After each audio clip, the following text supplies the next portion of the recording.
नमस्कार दोस्तों, आज मैं लेकर आई हूँ मुंशी प्रेमचंद द्वारा लिखी कहानी सती। आशा करती हूँ आपको ये कहानी बहुत अच्छी लगेगी। अगर आपको ये कहानी अच्छी लगे तो मेरे चैनल को लाइक कीजिए, शेयर कीजिए और इसे सब्सक्राइब कीजिए। चलिए बढ़ते हैं कहानी की ओर। मुलिया को देखते हुए उसका पति कल्लू कुछ भी नहीं है। फिर क्या कारण है कि मुलिया संतुष्ट और प्रसन्न है और कल्लू चिंतित और सशंकित? मुलिया को कौड़ी मिली है, उसे दूसरा कौन पूछेगा। कल्लू को रत्न मिला है, उसके सैकड़ों ग्राहक हो सकते हैं। खासकर उसे अपने चचेरे भाई राजा से बहुत खटका रहता है। राजा रूपवान है, रसिक है, बातचीत में कुशल है, स्त्रियों को रिझाना जानता है। इससे कल्लू मुलिया को बाहर नहीं निकलने देता। उस पर किसी की निगाह भी पड़ जाए यह उसे असह्य है। वह अब रात दिन मेहनत करता है जिससे मुलिया को किसी बात का कष्ट ना हो। उसे ना जाने किस पूर्व जन्म के संस्कार से ऐसी स्त्री मिल गई है। उस पर प्राणों को न्यौछावर कर देना चाहता है। मुलिया का कभी सिर भी दुखता है तो उसकी जान निकल जाती है। मुलिया का भी यह हाल है कि जब तक वह घर नहीं आता मछली की भांति तड़पती रहती है। गांव में कितने ही युवक हैं जो मुलिया से छेड़छाड़ करते रहते हैं, पर उस युवती की दृष्टि में कुरूप कलुआ संसार भर के आदमियों से अच्छा है। एक दिन राजा ने कहा, भाभी, भैया तुम्हारे जोग ना थे। मुलिया बोली, भाग में तो वह लिखे थे, तुम कैसे मिलते। राजा ने मन में समझा, बस अब मार लिया है। बोला, विधि ने यही तो भूल की है। मुलिया मुस्कुराकर बोली, अपनी भूल तो वही सुधारेगा। राजा निहाल हो गया। तीज के दिन कल्लू मुलिया के लिए लट्ठे की साड़ी लाया। चाहता तो था कोई अच्छी साड़ी ले, पर रुपए ना थे और बजाज ने उधार ना मांगा। राजा भी उसी दिन अपने भाग्य की परीक्षा करना चाहता था। एक सुंदर चुंदरी लाकर मुलिया को भेंट की। मुलिया ने कहा, मेरे लिए तो साड़ी आ गई है। राजा बोला, मैंने देखी है तभी तो मैं इसे लाया, तुम्हारे लायक नहीं है। भैया को किफ़ायत भी सूझती है तो ऐसी बातों में। मुलिया कटाक्ष करके बोली, तुम समझा क्यों नहीं देते। राजा पर एक कुल्हड़ का नशा चढ़ गया। बोला, बूढ़ा तोता नहीं पड़ता है। मुलिया, मुझे तो लट्ठे की साड़ी ही पसंद है। राजा, जरा यह चुंदरी पहनकर देखो कैसी खिलती है। मुलिया, जो लट्ठा पहनाकर खुश होता है वह चुंदरी पहन लेने से खुश नहीं होता। उन्हें चुंदरी पसंद होती तो चुंदरी ही लाते। राजा, उन्हें दिखाने का काम नहीं है। मुलिया विस्मय से बोली, मैं क्या उनसे बिना पूछे ले लूँगी। राजा, इसमें पूछने की कौन सी बात है, जब वह काम पर चला जाए पहन लेना, मैं भी देख लूँगा। मुलिया ठट्ठा मारकर हंसती हुई बोली, यह न होगा देवर जी, कहीं देख ले तो मेरी सामत ही आ जाए। इसे तुम लिए जाओ। राजा ने आग्रह करके कहा, इसे ना लोगी भाभी तो मैं जहर खा के सोता रहूँगा। मुलिया ने साड़ी उठाकर आले में रख दी और बोली, अच्छा लो, अब तो खुश हुए। राजा ने उंगली पकड़ी, अभी तो भैया नहीं है, जरा पहन लो। मुलिया ने अंदर जाकर चुंदरी पहन ली और फूल की तरह महकती दमकती बाहर आई। राजा ने पूछा, पकड़ने को हाथ फैलाया, बोला, ऐसा जी चाहता है कि तुम्हें लेकर भाग जाऊं। मुलिया उसी विनोद भाव से बोली, जानते हो तुम्हारे भैया का क्या हाल होगा। यह कहते हुए उसने किवाड़ बंद कर लिए। राजा को ऐसा मालूम हुआ कि थाली परोसकर उसके सामने से उठा ली गई। मुलिया का मन बार बार करता कि चुंदरी कल्लू को दिखा दे, पर नतीजा सोचकर रह जाती। उसने चुंदरी क्यों ली, उसे अपने ऊपर क्रोध भी आ रहा था, लेकिन राजा को कितना दुख होता। क्या हुआ, उसकी चुंदरी क्षण भर पहन भी ली तो उसका मन तो रह गया, लेकिन उसके प्रशांत मानस सागर में यह एक कीट आकर उसके मथ रहा था। उसने क्यों चुंदरी रख ली, क्या यह कल्लू के साथ विश्वासघात नहीं है। उसका चित्त इस विचार से विकल हो गया। उसने मन को समझाया, विश्वासघात क्यों हुआ, इसमें विश्वासघात की क्या बात है। कौन वह राजा से कुछ बोली, जरा सा हंस देने से अगर किसी का दिल खुश होता है तो इसमें क्या बुराई है। कल्लू ने पूछा, आज रज्जू क्या करने आया था। मुलिया की देह थर थर कांपने लगी। बहाना कर गई, तमाकू मांगने आए थे। कल्लू ने भवें सिकोड़कर कहा, उसे अंदर मत आने दिया करो, अच्छा आदमी नहीं है। मुलिया, मैंने कह दिया तमाकू नहीं है तो चले गए। कल्लू ने अपनी तेजस्विता के साथ कहा, क्यों झूठ बोलती हो, वह तमाकू मांगने नहीं आया था। मुलिया, तो और यहाँ क्या करने आते। कल्लू चाहे जिस काम से आया हो तम्बाकू मांगने नहीं आया। वह जानता है मेरे घर में तम्बाकू नहीं है। मैं तम्बाकू के लिए उसके घर गया था। मुलिया की देह में काटो तो लहू नहीं, चेहरे का रंग उड़ गया। सिर झुकाकर बोली, मैं किसी का मन का हाल क्या जानूं। आज 3 का रथ जगा था। मुलिया पूजा का सामान कर रही थी, पर इस तरह जैसे मन में जरा भी उत्साह, जरा भी श्रद्धा नहीं हो। उसे ऐसा मालूम हो रहा था उसके मुख में कालिमा पुत गई है और अब वह कल्लू की आंखों से गिर गई है। उसे अपना जीवन निराधार सा जान पड़ता था। सोचने लगी, भगवान ने मुझे यह रूप क्यों दिया। यह रूप ना होता तो राजा क्यों मेरे पीछे पड़ता और क्यों आज मेरी यह गत होती। मैं काली कुरूप रहकर इससे कहीं सुखी रहती। तब तो मन इतना चंचल ना होता। जिन्हें रूप की कमाई खानी हो वह रूप पर फूले। यहाँ तो इसने मटिया मेट कर दिया है। ना जाने कब उसे झपकी आ गई तो देखती है कल्लू मर गया है और राजा घर में घुसकर उसे पकड़ना चाहता है। उसी दम एक वृद्धा स्त्री ना जाने किधर से आकर उसे अपनी गोद में ले लेती है और कहती है, तूने कल्लू को क्यों मार डाला। मुलिया रोकर कहती है, माता मैंने उन्हें नहीं मारा। वृद्धा कहती है, हाँ तूने छुरी कटार से नहीं मारा। उस दिन तेरा तप छीन हो गया और उसी से वह मर गया। मुलिया ने चौकन्नी आंखें खोल दी। सामने आंगन में कल्लू सोया हुआ था। वह दौड़ी हुई उसके पास गई और उसकी छाती पर सर रखकर फूट फूट कर रोने लगी। कल्लू ने घबराकर पूछा, कौन है मुलिया, क्यों रोती हो। क्या डर लग रहा है। मैं तो जाग ही रहा हूँ। मुलिया ने सिसकते हुए कहा, मुझसे आज एक अपराध हुआ है, उसे क्षमा कर दो। कल्लू उठ बैठा, क्या बात है, कहो तो, रोती क्यों हो। मुलिया, राजा तम्बाकू मांगने नहीं आया था, मैंने तुमसे झूठ कहा था। कल्लू हंसकर बोला, वह तो मैं पहले ही समझ गया था। मुलिया, वह मेरे लिए चुंदरी लाया था, तुमने लौटा दी। मुलिया कांपती हुई बोली, मैंने ले ली, कहते थे मैं जहर माहुर खा लूँगा। कल्लू निर्जीव की भांति खाट पर गिर पड़ा और बोला, तो रूप मेरे बस का नहीं है। देव ने कुरूप बना दिया तो सुंदर कैसे बन जाऊं।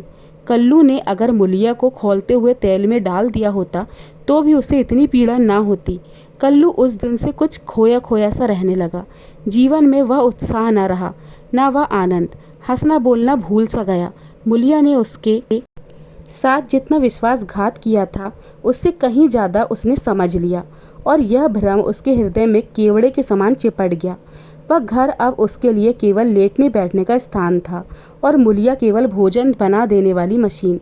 आनंद के लिए वह कभी कभी ताड़ी खाने चला जाता था या चरस के दम लगाता।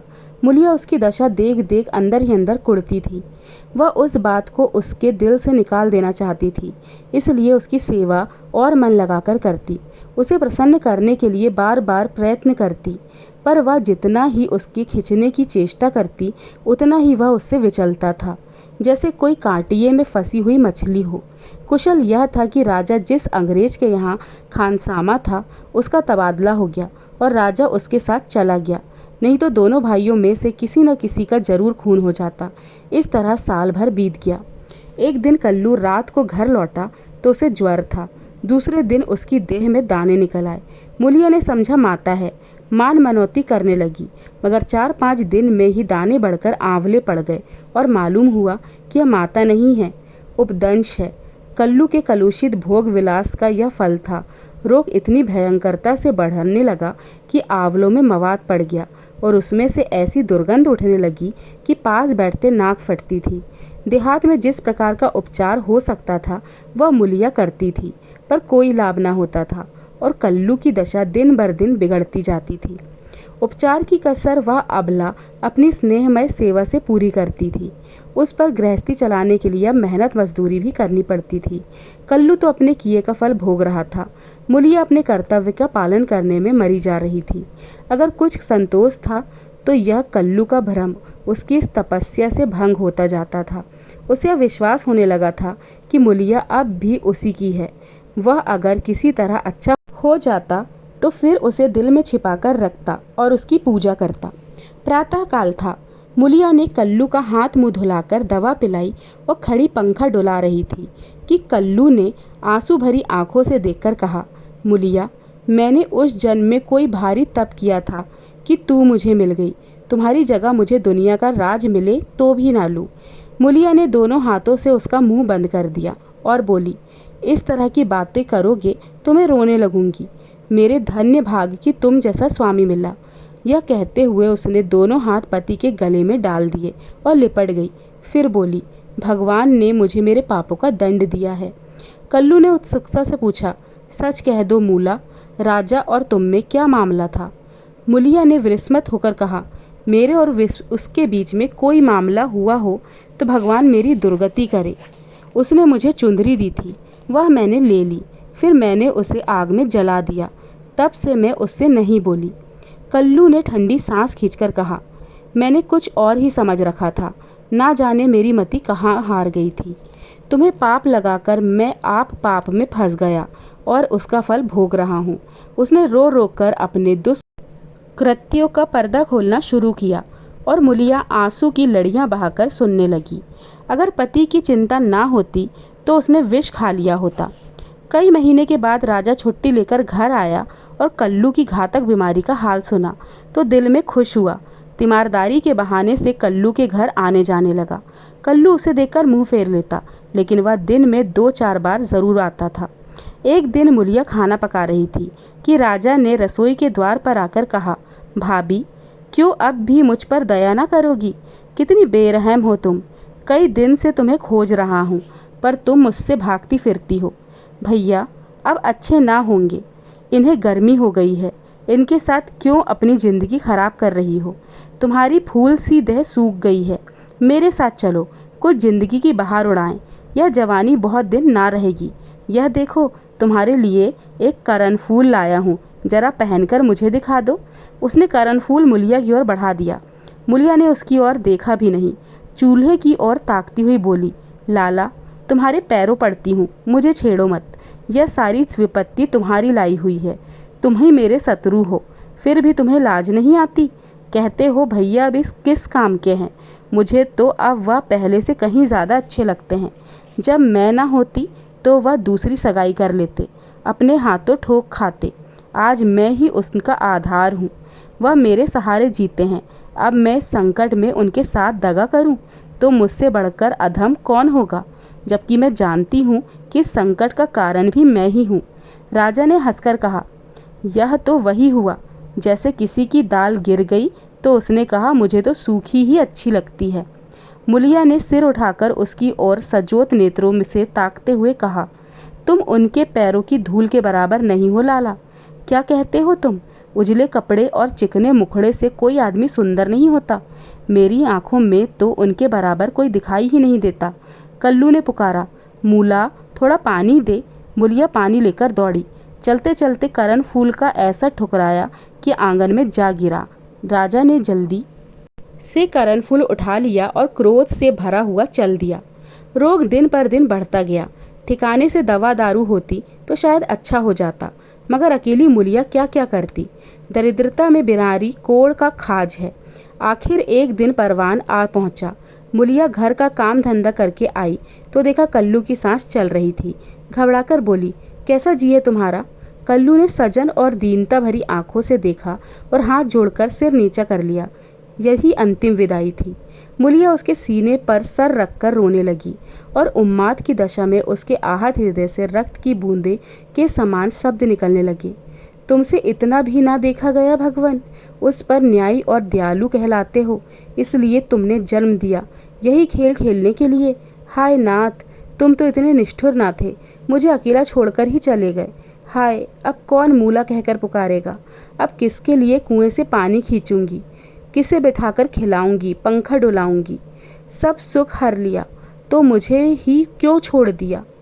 सारा गांव जमा हो गया, सभी समझा रहे थे। मुलिया को धैर्य न होता था। यह सब मेरे कारण हुआ, यह बात उसे ना भूलती। हाय हाय, उसे भगवान ने सामर्थ्य दिया होता तो आज उसका सिरताज यूं उड़ जाता। सब की दाह क्रिया की तैयारियां होने लगी। कल्लू को मरे 6 महीने हो गए। मुलिया अपना कमाती है, अपना खाती है और अपने घर में पड़ी रहती है। दिन भर काम धंधों से छुट्टी नहीं मिलती। हाँ, रात को एकांत में रो लिया करती है। उधर राजा की स्त्री मर गई, मगर 2-4 दिन के बाद वह फिर छैला बने घूमने लगा और भी छूटा सांड हो गया। पहले स्त्री से झगड़ा हो जाने का कुछ डर था, अब वह भी ना रहा। अब की नौकरी पर से लौटा तो सीधा मुलिया के घर पहुंचा और इधर उधर की बातें करने के बाद बोला, भाभी अब तो मेरी अभिलाषा पूरी करोगी या अभी और कुछ बाकी है? अब तो भैया भी नहीं रहे, इधर मेरी घरवाली भी सिधारी, मैंने तो उसका गम भुला दिया। तुम कब तक भैया के नाम रोती रहोगी? मुलिया ने घृणा से उसकी ओर देखकर कहा, भैया नहीं रहे तो क्या हुआ? भैया की यादें तो हैं, उनका प्रेम तो है, उनकी सूरत तो दिल में है, उनकी बातें तो कानों में हैं। तुम्हारे लिए और दुनिया के लिए वह नहीं है, मेरे लिए वह अब भी हैं, वैसे ही जीते जागते हैं। मैं अब भी उन्हें वैसा ही बैठे देखती हूँ। पहले तो देह का अंतर था, अब तो वह मुझसे और भी नगीच हो गए हैं और ज्यों ज्यों दिन बीतते जाएंगे और भी नगीच होते जाएंगे। भरे पूरे घर में दाने की कौन कदर करता है? जब घर खाली हो जाता है तब मालूम होता है कि दाना क्या है। पैसे वाले पैसे की कदर क्या जाने? पैसे की कदर तब होती है जब हाथ खाली हो जाता है, तब आदमी एक एक कौड़ी दांत से पकड़ता है। तुम्हें भगवान ने दिल ही कहाँ दिया है? तुम क्या जानो सोहबत क्या है? घरवाली को मरे अभी 6 महीने भी नहीं हुए और तुम सांड बन बैठे हो। तुम मर गए होते तो इसी तरह वह भी अब तक किसी के पास चली गई होती। मैं जानती हूँ कि मैं मर जाती तो मेरा सिरताज जन्म भर मेरे नाम को रोया करता। ऐसे ही पुरुषों की स्त्रियां उन पर प्राण देती हैं। तुम जैसे सौदों के भाग में पत्तल चाटना लिखा है, चाटो, मगर खबरदार आज से मेरे घर में पाँव भी ना रखना, नहीं तो जान से हाथ धोगे। बस निकल जाओ। उसके मुख पर ऐसा तेज, स्वर में ऐसी कटुता थी कि राजा को जबान खोलने का भी साहस न हुआ, चुपके से निकल गया।